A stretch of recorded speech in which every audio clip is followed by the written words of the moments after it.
Assalamualaikum warahmatullahi wabarakatuh. Alhamdulillahi rabbil alamin. Alhamdulillahilladzi arsala rasulahu bil huda wa dinil haqq liyudhhirahu 'ala ad-din kullihi wa kafa billahi shahida. Asyhadu an la ilaha illallah wahdahu la syarika lah wa asyhadu anna Muhammadan 'abduhu wa rasuluhu wa safiyyuhu min khalqihi la nabiyya ba'dah. Allahumma fashalli wa sallim wa barik ala sayyidina Muhammadin wa ala alihi wa sahabatihi wa man sara ala nahjihi wa istanna bi sunnatihi ila yaumiddin, amma ba'd. Yang saya hormati para pengurus DKM Masjid Salahuddin, Kantor Pusat Direktorat Jenderal Pajak, dan jamaah sekalian yang dimuliakan Allah Subhanahu wa taala. Alhamdulillah kita bersyukur kepada Allah Azza wa Jalla pada kesempatan di siang hari ini kembali bisa menyelenggarakan kajian rutin yang tentu kita senantiasa berharap mudah-mudahan apa yang kita lakukan melalui majelis ini akan bernilai pahala di sisi Allah Subhanahu wa taala yang kelak bisa menjadi pemberat timbangan amal kita di hari mizan. Dan juga salawat salam mari kita sampaikan kepada Sayyidil Mursalin wa Khataman Nabiyyin Nabiyina Muhammad sallallahu alaihi wasallam, pada keluarga beliau, pada para sahabat radhiyallahu alaihim, dan juga kita berharap mudah-mudahan kita istiqamah untuk senantiasa menjalankan risalah beliau dan diwafatkan dalam kondisi berislam mengikuti agama Nabi Muhammad sallallahu alaihi wasallam. Jamaah yang Allah Subhanahu wa taala, hari ini kita sudah berada di hari-hari penghujung dari bulan Safar ya. Ini adalah bulan kedua dari kalender Hijriah, artinya beberapa hari ke depan insyaallah kita akan memasuki satu bulan yang dimuliakan bukan atas dasar ketentuan syariat. Kalau Imam As-Suyuti menyebutnya adalah bulan ini dimuliakan atas dasar peristiwa sejarah besar, yaitu dengan adanya rahmat Allah Subhanahu wa taala yang patut kita syukuri, yaitu dilahirkannya Nabi Muhammad sallallahu alaihi wasallam, yaitu bulan Rabiul Awwal. Nah, karena ini bulan yang hakikatnya memiliki keistimewaan dalam perspektif sejarah yang patut kita syukuri, yang patut kita selalu ingat, karena Allah juga memerintahkan dalam Al-Qur'an itu untuk mengingat-ingat peristiwa besar dalam sejarah Islam, maka tentu suatu hal yang wajar kalau kemudian umat Islam kemudian menjadikannya sebagai bulan yang istimewa dinisbatkan kepada kelahiran Rasulullah SAW. Maka kemudian muncullah tradisi yang tadi disebutkan dengan peringatan hari lahir Nabi Muhammad. Bisa disebut milad, bisa disebut maulud, ya, bisa disebut maulid. Nah, itu semua istilah yang maknanya sama. Tapi tentu yang kita ingin coba bedah dalam konteks kajian ini bukan maulid nabinya ya. Karena insya Allah sih maulid Nabi itu tidak pernah diingkari oleh seorang muslim pun. Karena ini fakta sejarah yang perlu diingkari. Ya. Jadi kalau ada seorang muslim menganggap bahwa kelahiran dan kehidupan Rasulullah itu adalah dongeng, atau kehidupan Rasulullah itu adalah sekedar cerita-cerita rakyat yang nggak ada dasarnya, ya tentu kafir orang yang seperti itu. Ya. Dia tidak dikategorikan sebagai muslim. Tapi yang sedang kita ingin bahas pada hari ini adalah terkait dengan hukum menjadikan bulan Rabiul Awal dan khusus nanti di tanggal 12-nya sebagai hari yang kemudian diperingati dengan acara-acara tertentu. Kalau dalam bahasa Arab disebut dengan istilah al-ihtifal bil maulidin nabawi. Jadi yang kita bahas ini bukan hukum maulid nabinya, karena hukum maulid nabi itu nggak ada hukum ya, karena itu waktu. Sama kayak kita bertanya begini Ustaz Ali, ada nggak sih hukum atas hari Senin? Ada nggak? Yang nggak ada. Ya. Yang ada adalah apa hukum puasa di hari Senin. Nah, itu baru ada. Gitu ya. Nah, jadi bukan hukum maulidnya yang ingin kita cari. Karena itu tentu nggak ada hukumnya. Tapi harus kita yakini itu sebagai fakta sejarah yang nggak boleh diingkari. Tapi yang akan kita pahami adalah apa hukum memperingati hari tersebut atau bulan tersebut ya dalam rangkaian-rangkaian acara yang ditradisikan untuk mengingat kehidupan Nabi Muhammad Shallallahu Alaihi Wasallam. Ini yang akan kita bahas dalam pembahasan tentang hukum memperingati Maulid Nabi ini. Nah, sebenarnya nanti Ustaz Ali saya akan langsung menyampaikan hukumnya ya, sebelum masuk kepada argumentasi dan pro kontra terkait dengan masalah ini, karena saya akan langsung menyampaikan hukum yang saya pribadi saya cenderung dan tenang kepada hukum tersebut, dan nanti akan saya coba buktikan lewat argumentasi terkait dengan pihak yang menolak sekaligus pihak yang mengamalkan, agar kita kemudian bisa meletakkan persoalan ini secara komprehensif proporsional agar karena biasanya dalam persoalan Maulid Nabi ini kita temukan ada dua kubu ekstrim ini ya. Di satu sisi menganggap yang nggak memperingati Maulid Nabi nggak cinta Nabi, akhirnya dinisbatkanlah kata-kata wah ini benci sama Rasul dan seterusnya. Tentu kan ini tuduhannya nggak benar juga, gitu ya. Tapi di sisi yang lain ada juga kubu yang ekstrim lainnya yang menganggap bahwa peringatan Maulid Nabi itu adalah suatu kemungkaran yang harus dibasmi, yang harus diberantas, bahkan pelakunya disebut sebagai ahli neraka, lalu muncullah hadis kullu bid'atin dhalalah wa kullu dhalalatin finnar gitu ya. Nah, ini sebenarnya ini suatu sikap yang kurang tepat untuk kita jadikan sebagai cara atau sebagai pegangan kita. Karena ulama-ulama kita malah tidak bisa dikatakan tidak mengambil dua pendapat ini. Nah, ini maka nanti akan saya sampaikan di awal pendapat yang itu diambil oleh kebanyakan ulama kita sekaligus bagaimana argumentasi untuk memahami hukum tersebut. Jadi ada tiga nanti yang saya sampaikan sekali lewat PowerPoint yang akan saya tampilkan. Pertama kita pahami dulu definisinya ya. Ini saya lupa tadi. Definisi penting ini karena kalau kita nggak paham masalah, jangan coba-coba menetapkan hukum atas masalah itu. Gitu ya. Karena ada kaidah mengatakan al-hukmu 'ala syai'i far'un an tasawwurihi. Bahwa menghukumi sesuatu itu bagian dari kita memahami sesuatu itu. Kalau sudah salah paham atas masalah, pasti hukumnya juga akan salah gitu ya. Maka akan kita pahami dulu definisinya. Yang kedua adalah hukum yang akan saya ambil dan saya pilih, ya bisa diterima, bisa ditolak, ini adalah pilihan saja. Dan yang ketiga, pro kontra yang akan kita bahas yang biasanya mengiringi isu-isu yang muncul di tengah persoalan hukum memperingati Maulid Nabi. Nah, ini tiga hal yang akan kita bahas insya Allah pada kesempatan di kajian hari ini. Dan alhamdulillah sudah saya tulis dalam satu buku PDF. Nanti bisa di-download dan bisa tolong di-share sekali mungkin untuk dibaca agar menjadi murojaah insya Allah. Murojaah atas materi kita. Saya izin ya sekali share screen ya. Betul, Ustaz. PowerPoint-nya juga kalau sudah saya share ya, masalah ya. Sudah, Ustaz. Baik. Nah, jadi ini saya sih temanya mengambil tema fikih pro kontra ya, peringatan Maulid Nabi. Ya, dan pro kontra di sini maksud saya bukan untuk memperuncing perpecahan umat terkait dengan masalah Maulid Nabi, tapi kita mencoba untuk mencari titik temunya gitu ya. Makanya buku yang saya tulis ini alhamdulillah sekali sudah dalam bentuk buku, sudah dicetak, tapi kalau ingin versi PDF-nya juga bisa di-download. Ya, yang menjadi poin utama saya itu adalah di sini, yang poin bawah ini ya, yang di bawah ini, mencari titik kesepahaman agar kita kemudian bisa mengambil sikap bertoleran, sikap saling menghargai, karena memang pro kontra ini tidak menurut saya sampai hari kiamat tidak akan selesai gitu ya. Tapi ya tentu kan ada sikap-sikap yang bisa kita ambil sebagai suatu sikap yang insaf atau yang adil, yang itu menjadi bagian dari karakteristik umat ini. Wa kadzalika ja'alnakum ummatan wasata. Nah, ini yang akan kita coba cari ya dalam persoalan yang sudah kita bahas. Ya. Baik. Seperti yang tadi saya sampaikan di awal, ya kita akan pahami dulu definisi dari apa sih yang dimaksud dengan peringatan Maulid Nabi, agar kita tidak salah juga dalam meletakkan hukum atas masalah ini. Nah, tentu kalau kita bicara definisinya, ya pasti definisi yang harus kita ambil, yang harus kita jadikan fondasi adalah definisi bagi pihak yang mengamalkan. Ya jangan kita ambil definisi yang menolak, pasti nggak adil di situ gitu ya. Yang namanya apa yang biasanya dikritik itu kan orang yang mengamalkan gitu ya. Nah, maka di sinilah kita harus insaf untuk mengambil definisi dari mereka yang mengamalkan agar kita paham masalah yang sedang dipersoalkan itu. Ya, jadi jangan mengambil definisi dari pihak yang menolak karena itu tentunya sikap yang kurang tepat. Ya.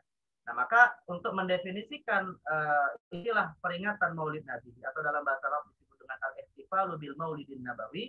Saya kutipkan definisi yang disampaikan oleh seorang ulama, beliau tinggal di Mekah, ya. Tinggal di Mekah, namanya adalah Syekh As-Sayyid Zaid Al-Umaid. Ya. Dalam bukunya Masail Katsura Hauluha An-Niqash wal Jidal. Jadi buku ini memang beliau ingin menulis persoalan-persoalan yang sering diperdebatkan. Termasuk dalam hal ini adalah masalah Maulid Nabi.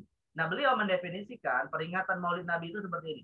Zikrul akhbaril waridah fi mabda'i amrin Nabi sallallahu alaihi wasallam.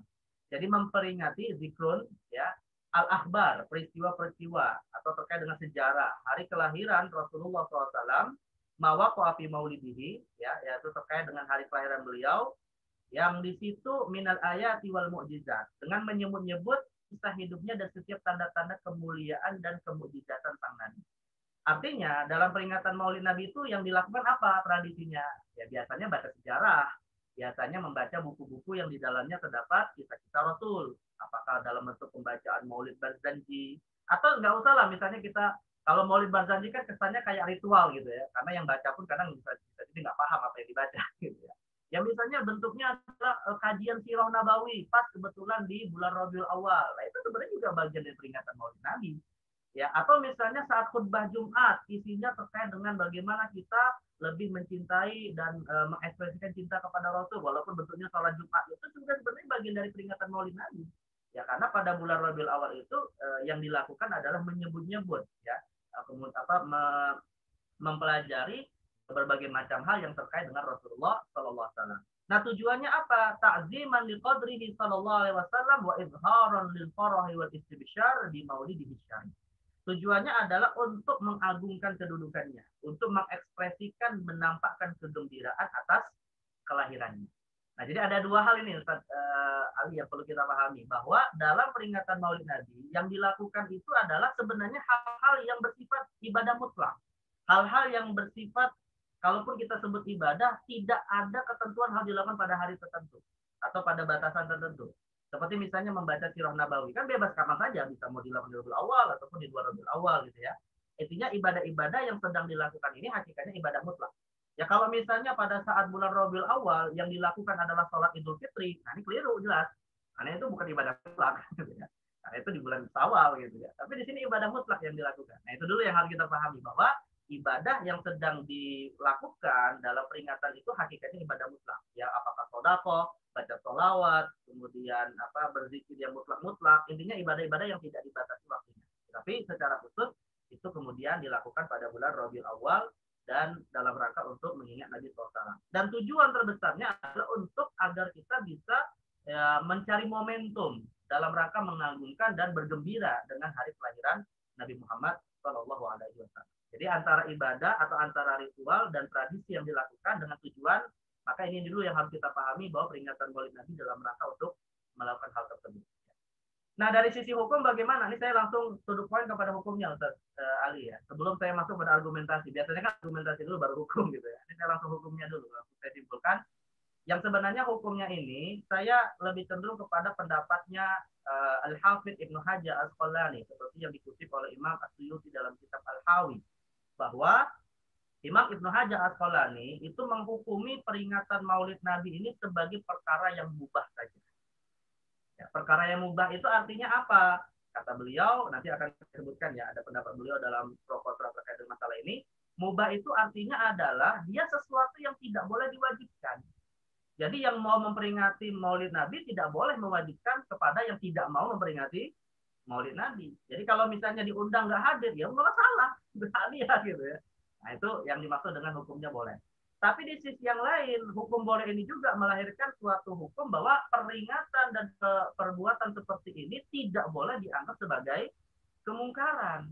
Jadi nggak boleh misalnya, yuk kita bentuk GAM, apa itu gerakan anti maulid. Nah ya nggak boleh, gitu ya. Karena yang namanya mengingkari kemungkaran itu hal sesuatu yang betul-betul mungkar gitu. Kalau misalnya yuk kita bentuk GAM, gerakan anti miras, nah itu harus gitu ya. Karena miras itu jelas mungkar. Tapi Maulid Nabi itu bukan kemungkaran, maka nggak boleh kita kemudian mengharamkannya, menganggapnya sebagai kemungkaran. Nah, di samping itu juga catatan bagi yang mengamalkan, tidak boleh ada unsur-unsur maksiat di dalam peringatan Maulid Nabi. Makanya Hadratus Syekh Hasyim Asy'ari, pendiri Nahdlatul Ulama, itu menulis satu risalah khusus ya, yang memperingatkan umat Islam jangan sampai mengisi peringatan Maulid Nabi dengan hal-hal yang ada kemungkaran, misalnya campur baur non mahram yang nggak jelas, ada kemudian malah isi pengajiannya celaan-celaan kepada sesama saudara muslim, ini kan kurang baik gitu ya. Jadi harus kemudian hati-hati jangan sampai ada hal-hal yang seperti ini. Tapi dengan catatan, yang kita ingkari ketika ada kemungkaran itu adalah kemungkarannya, bukan peringatan maulidnya gitu ya. Jadi bedakan antara kemungkaran itu ada dalam peringatan Maulid Nabi dengan Maulid Nabi itu sendiri. Karena peringatan Maulid Nabi itu pada dasarnya hukumnya mubah. Kalau ada kemungkaran di situ, maka yang diingatkan adalah kemungkaran itu. Makanya tadi saya katakan Syekh Hadratus Syekh Hasyim Asy'ari itu dalam risalahnya sebenarnya bukan mengingkari Maulid Nabi, dan juga kadang banyak dipelintir oleh banyak pihak. Ya, beliau tidak mengingkari Maulid Nabi, tapi beliau mengingkari kemungkaran yang mungkin muncul dalam peringatan Maulid Nabi. Nah, maka ini poin yang juga harus betul-betul diperhatikan. Nah, inilah kesimpulan hukum yang ingin saya jadikan sebagai fondasi ya sebelum kita masuk kepada pro kontra terkait dengan masalah Maulid Nabi ini. Nah, saya menyimpulkan, Ustaz Ali, benar-benar waktunya cukup. Paling tidak ada 9 isu yang biasanya muncul nih dalam momen-momen bulan Rabiul Awal ini ya, terkait dengan peristiwa atau peringatan Maulid Nabi ini. Nah, ini yang akan kita jadikan semacam dasar. Dan tentu ketika kita bicara pro kontra, ya, saya ingin mengawali dengan gugatannya dulu, Ustaz Ali. Jadi pihak yang biasanya menolak gitu ya. Karena biasanya pihak yang paling agresif gitu ya, pihak yang paling semangat itu pihak yang menolak malah sebenarnya. Maka sering kemudian muncul tulisan-tulisan yang mengingkari perbuatan Maulid Nabi. Ada pun yang mengamalkan biasanya cuma sifatnya hanya membalas saja gitu, tidak dalam rangka untuk menyerang. Nah, maka dalam hal ini metode yang ingin saya gunakan adalah apa sih gugatan pihak yang menolak ya, dan bagaimana jawaban pihak yang mengamalkan. Tapi pada batasan bahwa pihak yang mengamalkan menganggap itu perkara yang mubah saja, bukan sesuatu yang wajib. Baik. Pertama, perdebatan yang biasanya muncul adalah sebenarnya Maulid Nabi itu ibadah atau tradisi sih sebenarnya. Nah, itu pertanyaan yang sebenarnya dari pertanyaan ini ya, pihak yang pro dan kontra terhadap Maulid Nabi itu sebenarnya sudah beda persepsi gitu dengan persoalan Maulid Nabi. Nah, biasanya pihak yang menolak ya, yang menggugat peringatan Maulid Nabi berargumentasi begini. Maulid Nabi itu adalah ibadah yang tidak pernah dicontohkan oleh Rasulullah. Padahal hukum asal ibadah adalah haram. Al-aslu fil ibadah at-tahrim. Atau dalam kaidah yang lain disebutkan al-aslu fil ibadah at-tauqid. Yaitu ibadah itu untuk dijadikan suatu amalan yang boleh harus ada dalil. Ya, itu kan biasanya begitu tuh argumentasi dia yang menolak. Ya. Jadi di satu sisi menghukumi peringatan Maulid Nabi ibadah.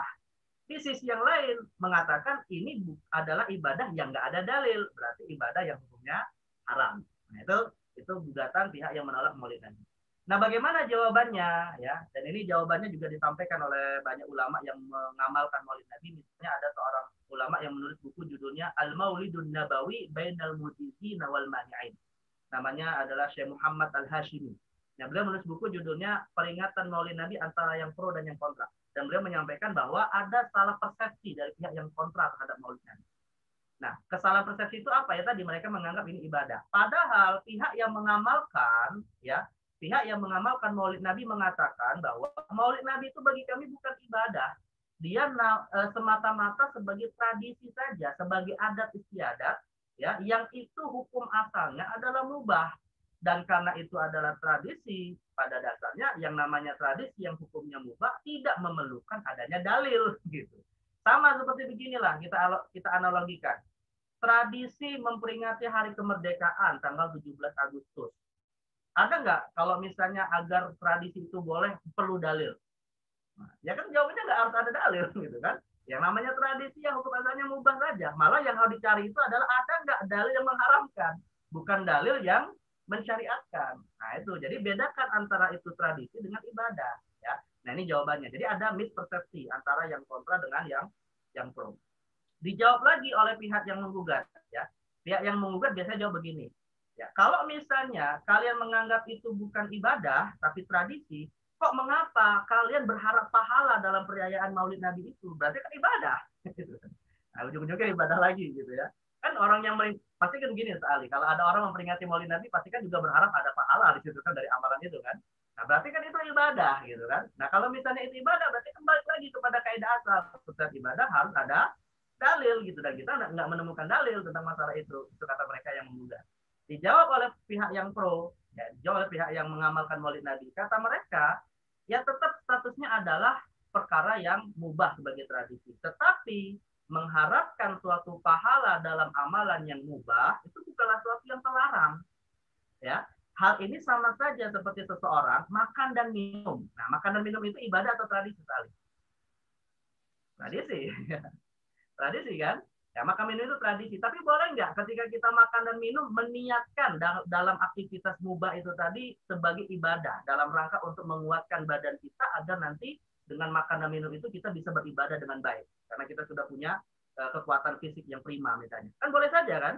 Nah, jadi artinya perbuatan tradisi dalam peringatan Maulid Nabi itu tadi, dia bernilai pahala bukan karena tradisinya. Karena tradisi itu nggak ada nilai pahala di situ. Tapi didasarkan kepada niat. Nah ini kalau dalam ilmu usul fikih namanya disebut dengan mulhaqqatul ibadah. Ya, istilah untuk menyebut ya amalan yang dia mubah dan bisa bernilai pahala itu namanya disebut dengan mulhaqqatul ibadah. Dan amalan mubah itu bisa bernilai pahala bukan karena amalannya, tapi karena dasar niatnya. Dasar niatnya. Sama seperti ini Ustaz Ali.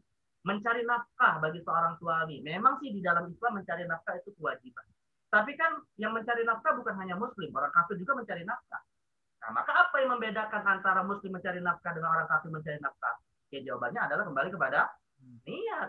Karena kita berniat dalam mencari nafkah itu bukan hanya kewajiban untuk memenuhi kewajiban sebagai orang sebagai kepala keluarga, tapi juga sebagai ibadah kepada Allah Subhanahu wa taala. Nah, maka niat itulah yang akan menjadikan tradisi sebagai ibadah. Maka kembali lagi ujung-ujungnya adalah Maulid Nabi semata tradisi yang bisa bernilai pahala lewat niat. Tapi dia tetap tradisi yang hakikatnya tidak perlu dalil. Ya, walaupun nanti pihak yang pro Maulid Nabi punya dalil. Ya, tapi ini maksudnya ini sebagai awalan dulu gitu ya. Mereka punya dalil, tapi hakikatnya jangan kemudian kita menghukumi seakan-akan itu ibadah yang harus ada contohnya dari Nabi. Gitu ya. Karena dalil itu bukan hanya dari perbuatan Nabi SAW. Dalil itu banyak. Nah, ini jadi intinya ada mispersepsi, ada kesalahan atau ada perbedaan cara memahami terkait dengan hakikat peringatan Maulid. Ya kalau sampai hari kiamat masih seperti itu juga nggak akan ketemu, ya. Nggak akan ketemu gitu. Tapi intinya kita menghargai lah dua pendapat itu. Ini yang pertama. Yang kedua, biasa yang menjadi persoalan adalah Maulid Nabi itu bid'ah dolalah. Karena kullu bid'atin dolalah. Setiap perkara yang tidak ada dicontohkan oleh Nabi adalah bid'ah, dan itu bid'ah yang tercela. Tetapi pihak yang mengamalkan menganggap itu bid'ah hasanah. Jadi artinya ini juga ada mispersepsi antara yang menganggap bid'ah itu semuanya dolalah dengan yang menganggap bid'ah itu ada yang hasanah. Nah itu ya. Nah ini persoalan nanti apakah bid'ah itu ada hasanah atau tidak. Ya kalau ada kesempatan di lain waktu bisa kita bahas lebih spesifik ya. Tetapi intinya pihak yang kontra biasanya menganggap Maulid Nabi itu bid'ah dolalah. Sebagaimana pihak yang pro menganggap itu adalah bid'ah hasanah. Setelah mereka sepakat ya Ali bahwa yang namanya peringatan Maulid Nabi pada dasarnya adalah bid'ah. Ya. Semuanya sepakat itu bid'ah, tapi yang satu menganggap bid'ah dolalah, yang lain menganggap bid'ah hasanah. Ya. Nah, jadi pihak yang kontra biasanya mengatakan begini, Maulid Nabi itu bid'ah dan setiap bid'ah adalah sesat. Ya. Dijawab oleh pihak yang pro. Kata pihak yang pro mengatakan betul bahwa Maulid Nabi itu adalah bid'ah. Kita nggak berselisih dalam masalah ini.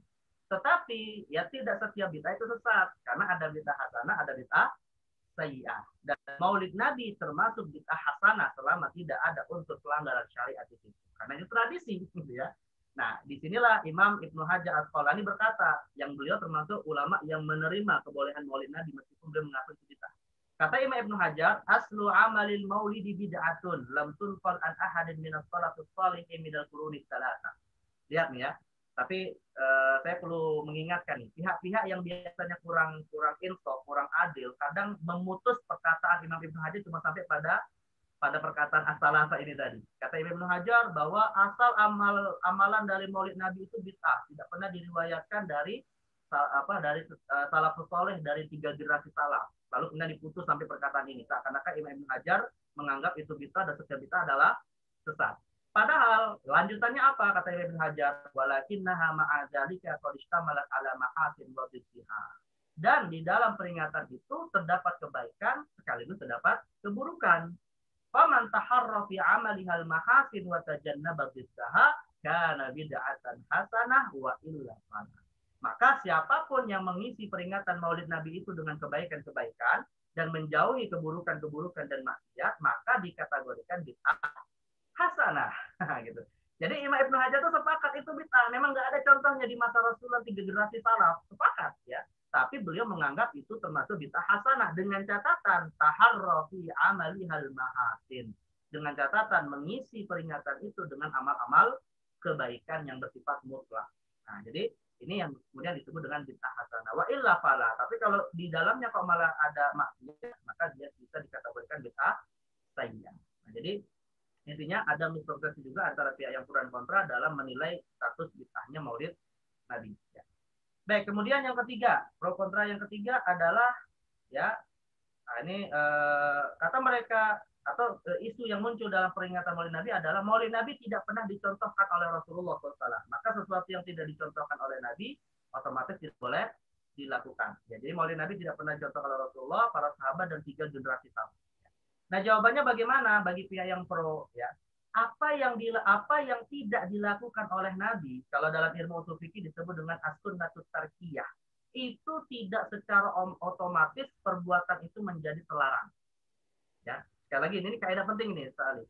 Sesuatu yang tidak dilakukan oleh Nabi tidak otomatis sesuatu itu terlarang. Karena yang terlarang itu adalah apa yang dilarang, bukan apa yang tidak dilakukan. Itu harus kita pahami kaidahnya. Karena dalam satu hadis Nabi mengatakan, apa yang aku perintahkan maka lakukan, apa yang aku larang maka tinggalkan. Adapun dua masa kataan asya, ya, adapun yang didiamkan oleh syariat, bahwa akun itu adalah pemaafan, artinya dibolehkan selama tidak ada unsur pelanggaran syariat. Nah, itu kaidah dasar itu. Jadi apa yang tidak dilakukan oleh Nabi tidak otomatis dilarang. Karena yang dilarang itu adalah apa yang dilarang oleh Nabi. Ya, nah, ini kaidah penting. Dan tadi kalau misalnya dianggap itu ibadah, maka kita jawab itu adalah tradisi, gitu ya. Maka kembali kepada kaidah tradisi, bukan kepada kaidah ibadah. Dan kemudian di satu sisi yang lain, perbuatan Nabi itu bukan satu-satunya dalil. Nah, ini juga yang dipahami oleh banyak orang. Karena perbuatan Nabi dalil, tapi bukan satu-satunya dalil. Ya, dalil itu banyak. Nah, diantaranya Imam Ibnu Hajar Asqalani seperti dikutip oleh Imam Asyuti dalam kitab Al-Hawi berargumentasi dengan 2 dalil. Ya, berargumentasi dengan 2 dalil tentang kebolehan peringatan Maulid Nabi.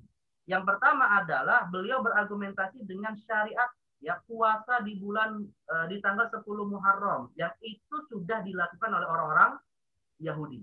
Ya, sudah dilakukan oleh orang Yahudi dan akhirnya Nabi mengisyaratkan akan kebolehannya. Nah, yang menjadi poinnya ya bukan masalah puasanya, tapi yang menjadi poinnya adalah Nabi menganjurkannya karena bentuk syukur kepada Allah atas peristiwa yang terjadi pada tanggal 10 Muharram.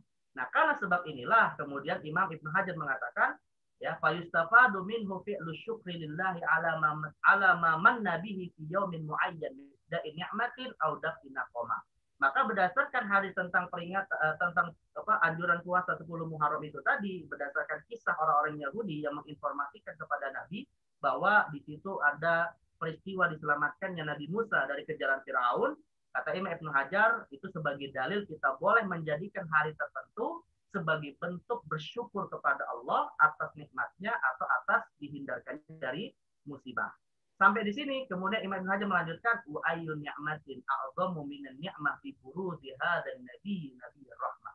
Dan tidak ada nikmat yang lebih besar daripada nikmat diutusnya dan dilahirkannya Rasulullah Shallallahu alaihi wasallam. Nah, jadi artinya ini sebagai bentuk syukur kepada Allah peringatan Maulid Nabi ini dan didasarkan kepada qiyas kepada syukurnya orang Yahudi terhadap peringatan atau terhadap keselamatan Nabi Musa alaihissalam.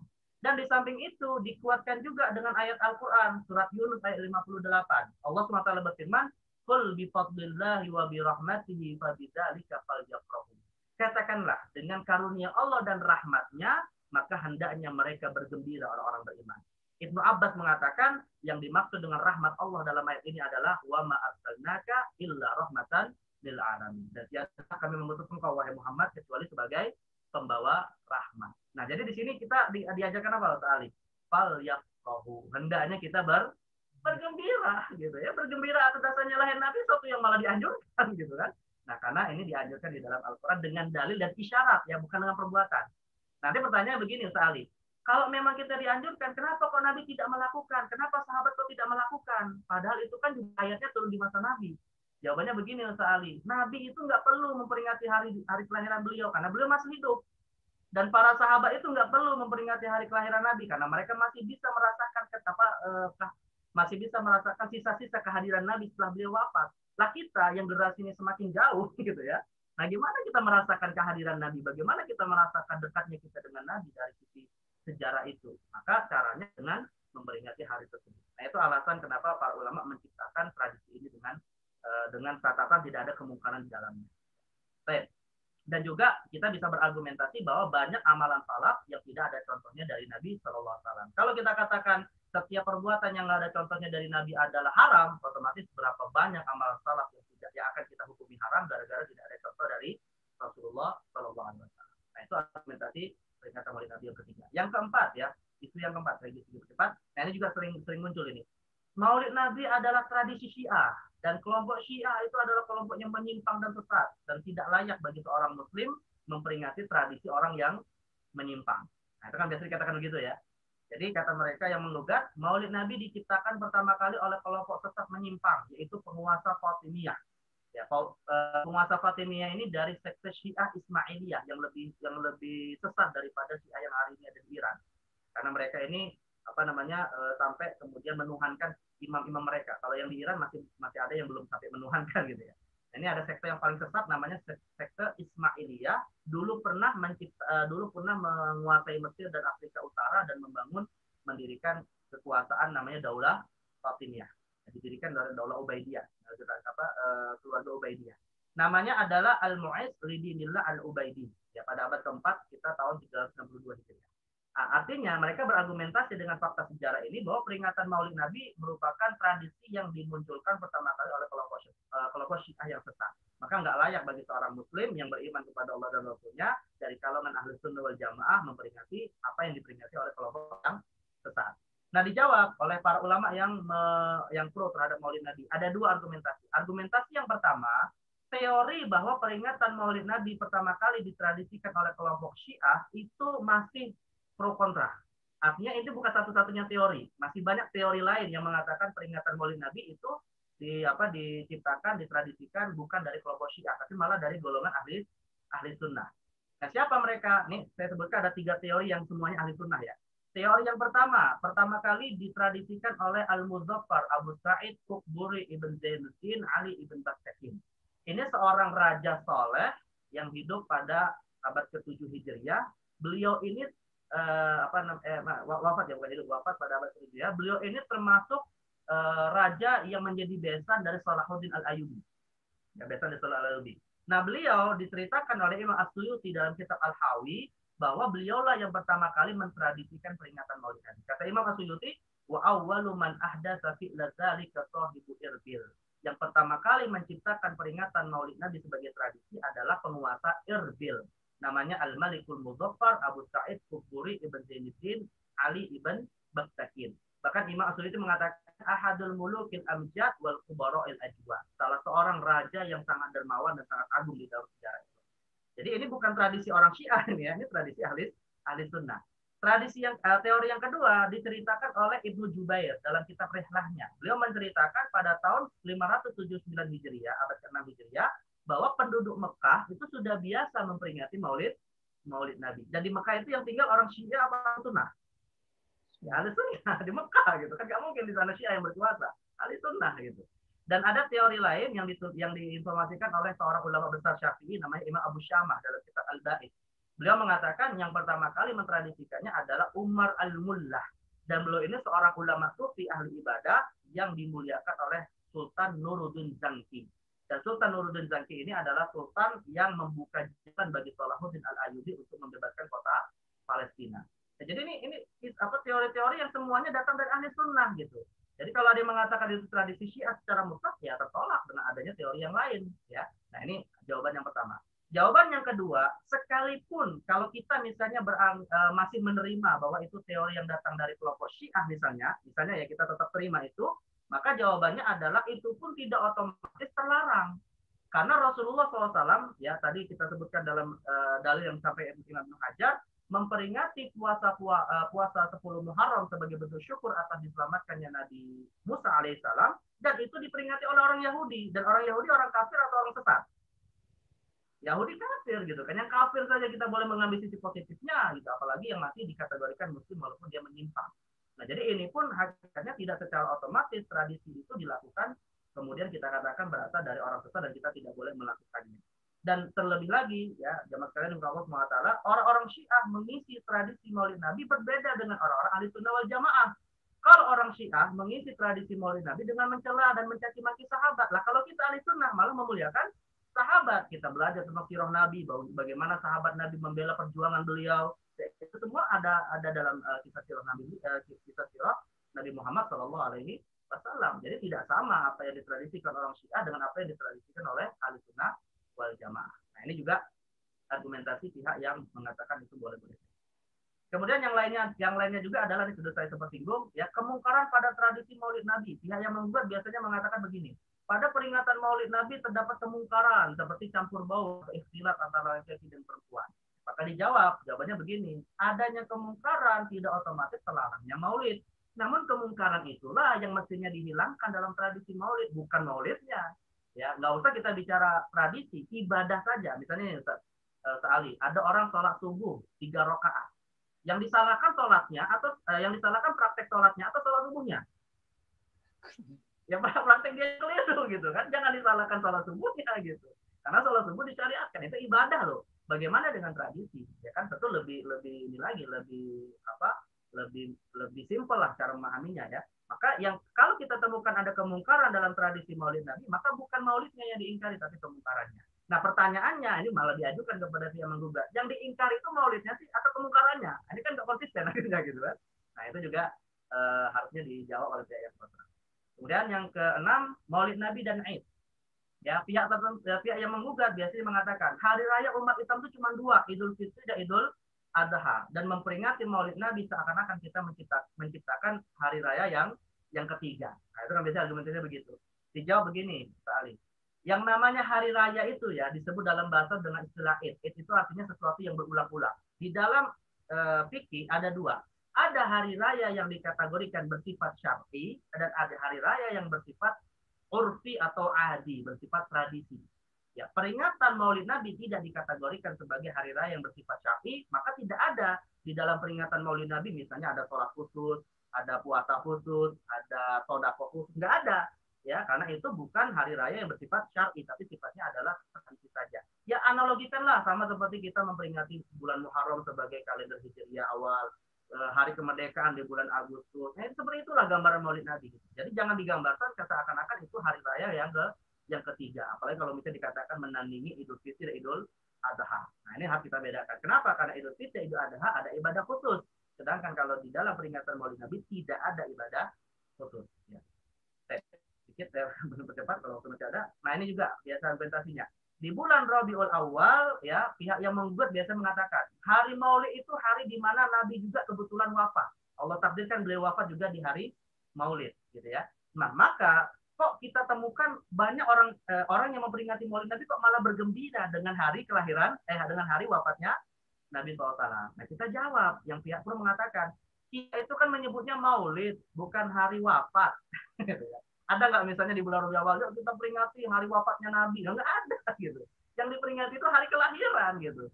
Dan disinilah Imam As-Suyuti mengatakan ya dalam suatu kaidah kalau bertemu antara hari kesedihan dan hari kesenangan, maka kaidah syariat menganjurkan kita mendahulukan kesenangan daripada kesedihan. Nah, maka beliau mengatakan ya peringatan Maulid Nabi boleh dalam konteks kita bergembira atas kelahiran Rasulullah SAW. Masalah beliau wafat di hari itu atau pada bulan tersebut ya tidak ada masalah. Yaitu sebagai bagian dari sejarah juga yang tidak kita kemudian jadikan sebagai dasar melarang peringatan kelahiran Rasulullah SAW. Kemudian Maulid Nabi itu ada dikatakan juga bahwa yang namanya mengekspresikan cinta kepada Nabi nggak boleh hanya dibatasi bulan Rabiul Awal saja, tapi harus setiap hari. Biasa gugatannya begitu juga. Ya dijawab, emang orang yang memperingati Maulid Nabi kemudian hanya membatasi ibadah dan cinta hanya di bulan Rabiul Awal. Kan nggak juga. Sama seperti ini Ustaz Ali.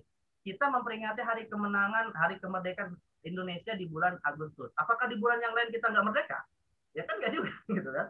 Artinya itu sifatnya hanya momentum saja, sifatnya hanya untuk mencari waktu-waktu yang khusus ya dalam rangka memperingati sejarah. Dan yang terakhir, sudah cukup penjelasannya.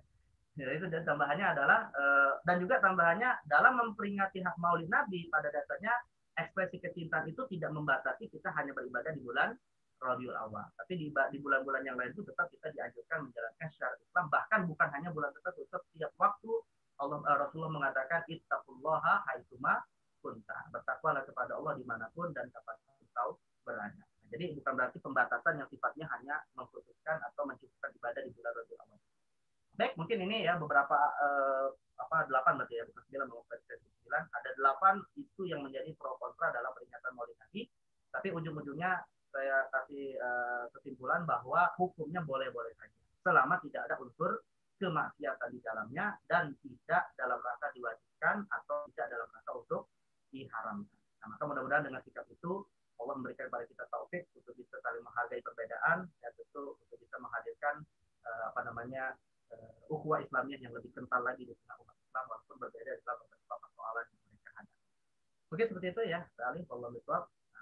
Ini disampaikan. Assalamualaikum warahmatullahi wabarakatuh. Waalaikumsalam warahmatullahi wabarakatuh. Terima kasih atas pemaparan terkait hukum merayakan Maulid Nabi. Berikutnya adalah sesi tanya jawab.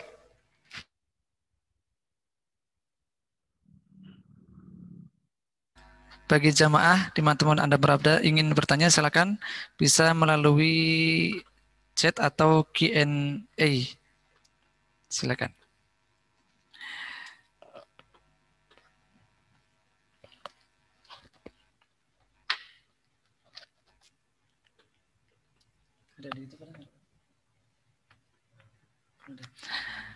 Baik Ustadz, sambil menunggu dari jamaah mungkin ada pertanyaan terkait masalah hukum Maulid Nabi Ustadz.